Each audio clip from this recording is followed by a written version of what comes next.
आज गणेश चतुर्थी की बहुत बहुत बधाई हो। और गणेश पुराण में और देवी भागवत में दोनों में स्पष्ट वर्णन आता है कि अगर स्त्री चतुर्थी का व्रत करती है, चाहे बड़ी चतुर्थी हो छोटी चतुर्थी हो, किसी भी चतुर्थी का व्रत अगर स्त्री करती है तो उसके पति का तो उम्र बढ़ता ही है, साथ में उसके पुत्र का वैभव भी बढ़ता है। उसके पुत्र का वैभव भी बढ़ता है,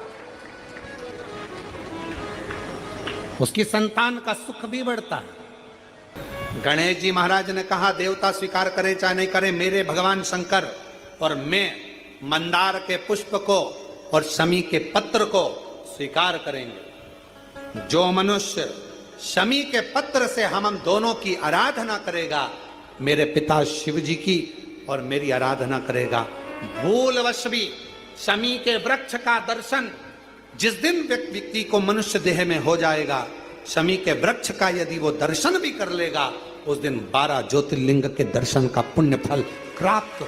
कार्य सिद्धि के लिए 5 दुर्वा गणेश जी को चढ़ाई जाती है। आज भी दुर्वा गणेश जी को समर्पित करी जाती है, मात्र 5। कितनी? आज के जमाने में लोग गट्ठा बनाकर चढ़ा दें, वो अपनी जगह पर 5 दुर्वा पंचम इंद्रियों को वश में करने के लिए और भगवान के 5 जो स्वरूप हैं उनको अपने भीतर उतारने के लिए 5 दुर्वा। और दुर्वा में भी 3 गांठ। जब दुर्वा समर्पित करी जाती है तो उसमें नीचे दुर्वा की डंडी पर गांठ रहती है, 3 छोटी छोटी गांठें होना चाहिए। कितनी गांठ? जो भगवान को समर्पित करी जाए। जिस लड़के और लड़की का विवाह नहीं होता, जी की कथा करते हो, आपको नहीं मालूम कि गणेश जी कब फ्री रहते हैं। हमने कहा गणेश जी फ्री रहने का केवल एक समय होता है, एक टाइम होता है, एक पल होता है, एक घड़ी होती है कि गणेश जी महाराज हमारे घर में आ गए। गणेश जी की सबसे पहली जो आरती हो, उस आरती के समय पर अगर धूप बत्ती जलाई जाए या गोबरी को जलाकर उसमें गूगल छोड़ी जाए और गूगल छोड़ने के बाद गणेश जी का नाम ध्रुम वर्ण कह दिया जाए तो गणेश जी को तुम्हारे घर की पूजा स्वीकार करना पड़ती है। बस वो समय हम जानते, हम तो बस उतना जानते हैं कि शिव महापुराण में लिखा और मुद्गल पुराण में लिखा, गणेश पुराण में लिखा, गणेश जी का एक नाम होता है ध्रुम वर्ण। क्या नाम है? ध्रुम वर्ण गणेश जी का एक नाम होता है। जब हम धूप जलाकर और धूप लगाने के बाद में गणेश जी की सबसे पहली आरती करने के पहले अगर हम सबसे पहली आरती गणेश जी की कर रहे हो, अपने घर में स्थापना कर रहे हो, बिठा रहे हो, और तुम चाहते हो कि गणेश जी की आरती करने के पहले अगर हम सबसे पहली आरती गणेश जी की कर रहे हो, अपने घर में स्थापना कर रहे हो, बिठा रहे हो, और तुम चाहते हो कि गणेश जी मेरे घर में आके मेरी पूजा को स्वीकार करें और जो मांगू मेरा गणेश मुझे दे 10 दिन के अंदर, तो पहला नाम लेकर पुकार लेना ध्रुम वर्ण विनायक, बैठो, बस काम हो गया। वो फ्री होकर आता है, वो बैठता है, अलमस्तता में बैठता। जी महाराज को जो दुबा आप लोग समर्पित करते हैं उसको मोली से बांधकर कभी नहीं चढ़ाएंगे, मोली से धागे से बांधकर नहीं चढ़ाएंगे, दुबा से ही उसको लपेट दीजिए, दुबा से ही उसको बांधिए और प्रयास करा करो कि दुर्बा जहां गणेश जी का दांत टूटा है उसी ओर गणेश जी को समर्पित करिए। दुर्बा का मनोकामना प्राप्ति के लिए 21 दुर्बा, वंश वृद्धि के लिए 11 दुर्बा, कार्य सिद्धि के लिए 7 दुर्बा और अच्छे एग्जाम में पास होने के लिए 5 दुर्बा का प्रमाण शिव महापुराण में वर्णन है। भगवान गणेश जी मैया को प्रसन्न करने के लिए 8 रूप में धारण करते हैं। 8 रूप भगवान गणेश जी ने धारण किए। एक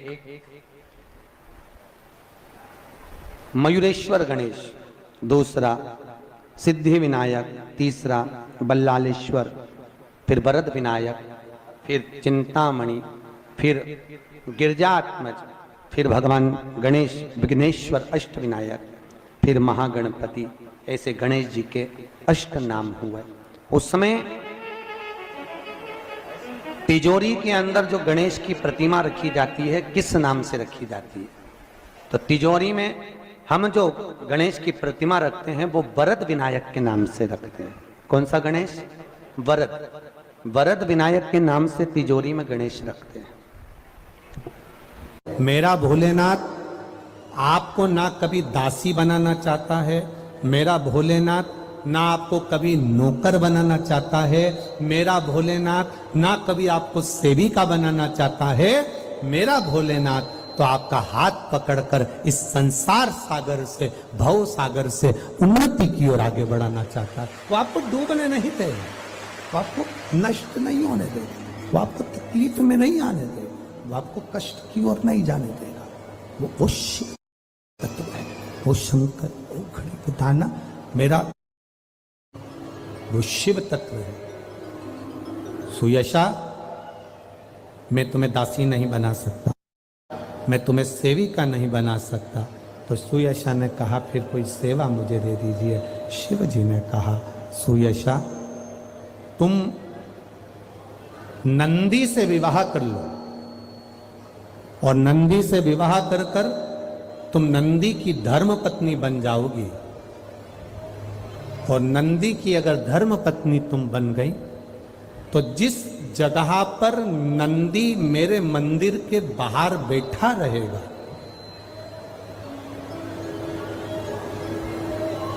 नंदी जिस जगह पर मेरे मंदिर के बाहर बैठा रहेगा, सुयशा उसके कर्णों में, कर्णों के करीब में तू स्वयं विराजमान रहेगी। सुयशा, जब कोई नारी, जब कोई पुरुष, जब कोई बच्चा, जब कोई बुजुर्ग, जब कोई भी संसार सागर में रहने वाला मानव मेरे मंदिर में आएगा और नंदी के कान में कुछ कहकर जाएगा, तब तू उसको सुनकर मां पार्वती से कहेगी। और पार्वती जब मेरे साथ प्रतिदिन प्रदोष काल में, प्रदोष के समय, शाम के समय भ्रमण पर जब पार्वती मेरे साथ जाएगी, तो पार्वती मैया जिसके सामने नंदी को रोक देगी, मैं उसके ऊपर कृपा करते हुआ चले जाऊंगा। ये हमारा भाव शिव महापुराण की कथा वर्णन कर रही है।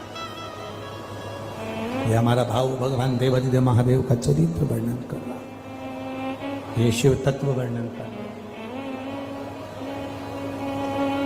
कितने लोग हैं जो भगवान नंदी के कानों में कुछ कहकर आते हैं? बोले हो कभी? सीधे बोल देते हो क्या जाकर? नंदी के कानों में कहने का भी एक तरीका है। आप लोगों को मालूम होगा वो तरीका? नहीं मालूम? ये बेलपत्री की जो डंडी रहती है ना, बीच का जो भाग है, ध्यान दिए ना जरा सा, ये बीच की जो डंडी है, फिर से देखिए, बेलपत्री के 2 पत्ते और उसके पास में जो बीच की जो डंडी का भाग है, दिख रहा है आप लोगों को? ये 2 डंडी, ये बीच की 2 पत्ती और उसके बीच में जो 2 डंडी का भाग होता है। जब हम देवादिदेव महादेव से कोई बात कहने वाले होते हैं ना कि बाबा बहुत दुखी हूँ, बाबा बहुत तकलीफ चल रही है, बाबा मैंने एक कंपटीशन एग्जाम में परीक्षा दी है, बाबा मेरे जीवन में ये तकलीफ हो रही है, बाबा, तब इस बेलपत्री की जो ये डंडी होती है, इस उंगली से, इस अंगुष्ठ से इस डंडी को पकड़ा जाता है और बाबा के कर्ण में कहने से पहले ये हाथ को नंदी के ऊपर रखकर फिर हम बाबा के नंदी के कानों में कहते हैं और चलते समय इस बेलपत्र को अशोक सुंदरी की जगह पर चढ़ाकर वापिस सजाते हैं। देवादिदेव महादेव को पार्वती की बात मानना ही पड़ती है और वो कहना ही पड़ता है। ये बेलपत्र की महत्व, ये जितना फल एक बेलपत्र की पत्ती में, उतना की उतना फल हम आपसे फिर कहेंगे। कभी मौका मिल जाए जिंदगी में, कभी तुम्हारे जीवन में अगर मौका मिले और कहीं बेलपत्री का वृक्ष मिल जाए जिसकी छांव तुम्हारे ऊपर पड़ रही हो, तुम्हारे ऊपर अगर बेलपत्री की छांव पड़ रही हो, उसके नीचे बैठकर कभी मौका मिले, एक बेलपत्री का पत्ता मात्र रखकर आप शिव जी का नाम लेकर जल भी अगर समर्पित कर रहे हो ना, तो वो 12 ज्योतिर्लिंग को जल चढ़ाने के बराबर फल प्रदान कर। एक बेलपत्री का पत्ता, एक बेलपत्री का वृक्ष, एक बेलपत्री के वृक्ष की छांव हमारे जीवन को कृतार्थ कर देती है। धन बड़ा सुंदर भाव व्यक्त करता है। हमने पहले भी कथा में कहा, रायपुर की कथा में भी कहा और भाटापारा में भी कहा था, विषम परिस्थिति में किसी के हाथ जोड़ने से अच्छा है, किसी के पास जाकर बैठकर रोने से अच्छा है, देवादिदेव महादेव के मंदिर में एक लोटा जल धीरे धीरे एक बेलपत्री समर्पित कर कर, बेलपत्री की जो डंडी है बस शिवलिंग पर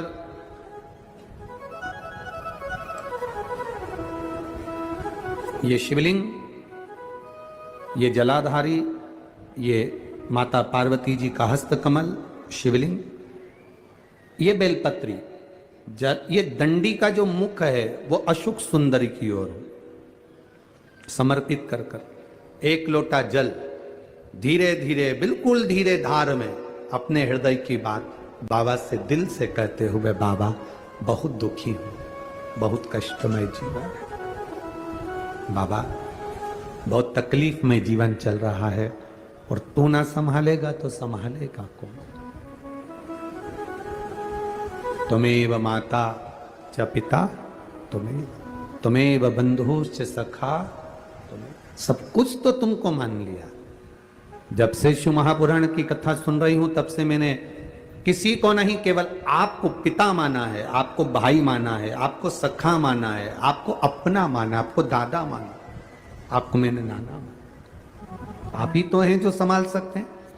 शिव बाबा से एक लोटा जल अगर समर्पित कर रहे हैं धीरे धीरे, कभी तुम्हारे चित्त में ऐसा आए कि मुझे बहुत टेंशन चल रहा है और मेरा जीवन ठीक नहीं चल रहा, हम कहेंगे, आज के जमाने में लोग हताश हो जाते हैं तो सोचते हैं कि सुसाइड कर लूं, मर जाऊं। हम उनसे इतना सा कहना चाहेंगे कि मरने का प्लान फिर बाद में कर लेना। हम तुमको मना नहीं करेंगे कि तुम मरने का प्लान मत बनो, तुम्हारा मन हो तुम बाद में प्लान बनाना। एक बार विचार कर लेना कि अभी नहीं मरूंगा, अभी मैंने कथा सुनी है और सुना है एक लोटे जल का महत्व क्या है। कर्जा हो गया ना चुक जाएगा, दुख आ गया ना कट जाएगा।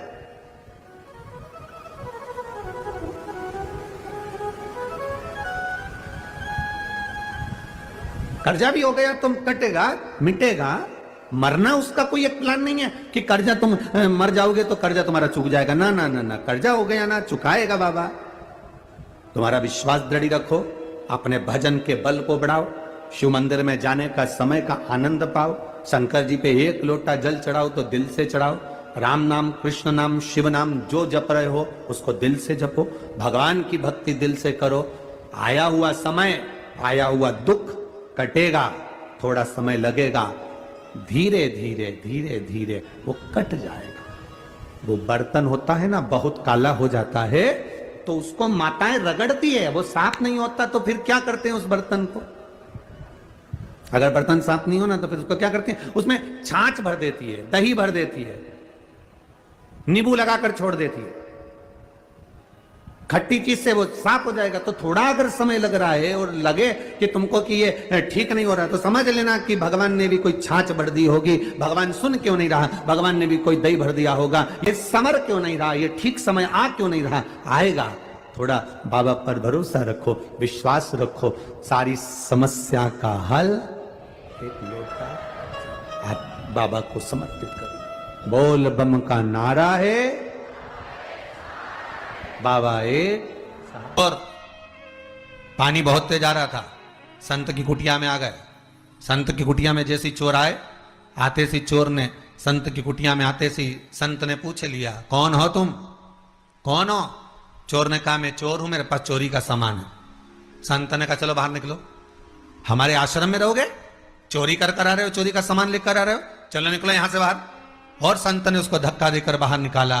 पानी बहुत तेज आ रहा था, उस जलवृष्टि में वो गीला हो रहा था, कांप रहा था, ठंड सी लग रही थी उसको, पानी में गीला हो रहा है, कांप रहा है, दांतोड़ी बज रही है, उसके दांतों में से आवाज आ रही है। संत अंदर आ गए, दरवाजा बंद कर लिया, अंदर आकर संत माला लेकर बैठ गए, साधु माला लेकर बैठ गए, तपस्वी माला लेकर बैठ गए, सन्यासी माला लेकर बैठ गए। इतने में आकाशवाणी हो गई और आकाशवाणी होकर कहा, अरे ओ संत, तुझे तो आज मालूम पड़ा कि ये चोर है, मुझे तो माता के गर्भ में था तब मालूम था कि ये चोर बनेगा। मैंने फिर भी जन्म दिया और माता के गर्भ से उसको प्रविष्ट करा, तो तू अपनी कुटिया से क्यों बाहर निकाल रहा है? मुझे तो पहले से मालूम है, माता के गर्भ से बच्चे की जब नाल कटती है, बच्चा जब जन्म लेता है, माता के गर्भ से जब बालक जन्म लेता है, बालिका जब जन्म लेती है, माता के गर्भ से जब बच्चा जन्म लेता है, नाल कटते से उसका भाग्य लिख दिया जाता है कि ये क्या बनेगा, क्या करेगा। मृत्यु लोक में जाकर कितना इसको भजन करना है, कितना दान करना है, कितना पुण्य करना है, कितना सत्कर्म करना है, कितना नाम जाप करना है, कितना मंत्र जाप करना है, कितनी निंदा करना है, कितनी चुगली करना है, कितनी बुराई करना है, उसके लेख पर लिख दिया जाता है कि इसको इस समय पर इतनी बुराई करना ही पड़ेगी, इसको इस समय पर इतना भजन करना ही पड़ेगा।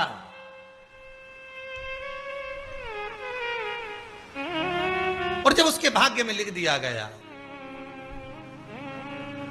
उसके भाग्य में जब लिखा गया, तो फिर उसको वो करना ही है, चाहे तुम कितने 7 ताले में बंद कर दो तो भी वो करे, तो भी करे। भगवान को मालूम था जन्म देने के पहले, भगवान जब गर्भ में रखा आपको, हमको, चाहे आप हो जितने आस्था चैनल पर कथा को श्रवण कर रहे हैं, जितने फेसबुक यूट्यूब पर कथा सुन रहे हैं, चाहे वो सुन रहे हो ना सुन रहे हो, चाहे वो कहीं बैठकर कथा का रसतत्व ग्रहण कर रहे हैं, उस परमात्मा को अपने जन्म के पहले मालूम था कि ये क्या करेगा, ये निंदा करेगा कि भजन करेगा, ये स्मरण करेगा कि भक्ति करेगा, ये भोजन करेगा कि भजन करेगा, ये व्यापार करेगा कि नौकरी करेगा, ये सब परमात्मा को मालूम। आपको नहीं, परमात्मा को सब मालूम।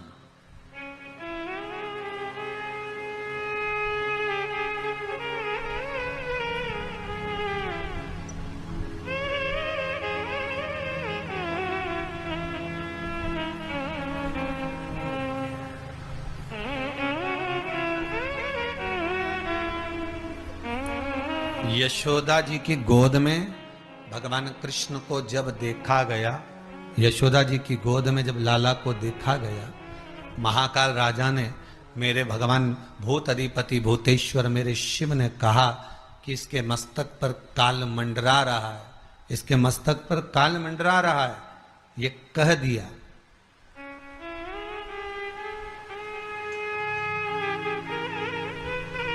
तो भगवान कृष्ण मन में मुस्कुराते हुए यशोदा जी की गोद में विचार करते हैं कि बाबा कह रहे हैं कि इसके मस्तक पर काल मंडरा रहा है, पूतना इसको मारने आएगी, तृणावत इसको मारने आएगा, अगासुर बकासुर कंस ये सब इसको मारने आए, इसके मस्तिष्क पर काल मंडरा रहा है। ये भगवान शंकर जब लाला का दर्शन करने आए तब कह रहे हैं यशोदा रानी से कि इसके मस्तक पर काल मंडरा रहा है।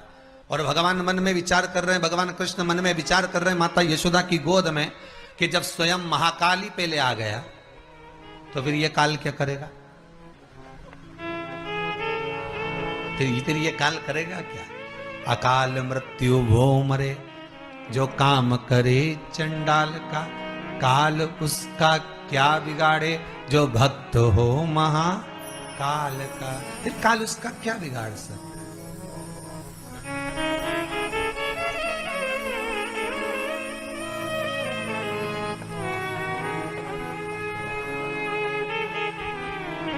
तो बिगाड़े तो बिगाड़े क्या?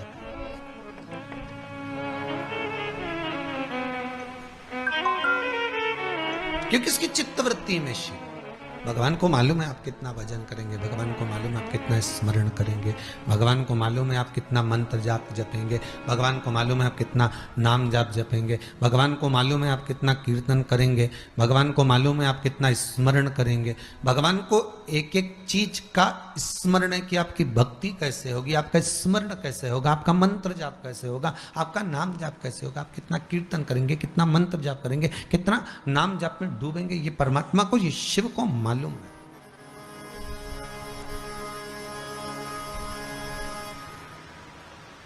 भगवान को ये ज्ञात है, पर हम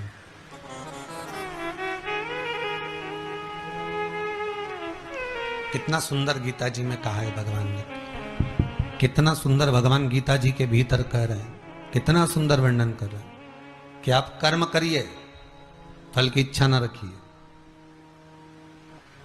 आप तो केवल कर्म करो।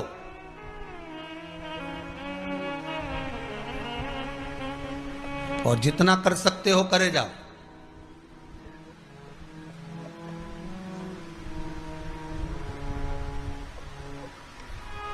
जिस पल, जिस घड़ी, जिस क्षण आपको लगे कि अब मैं कर्म करते करते हार गया, थक गया, अब मेरे बस का कुछ भी नहीं रहा, तब फिर विचार कर लेना।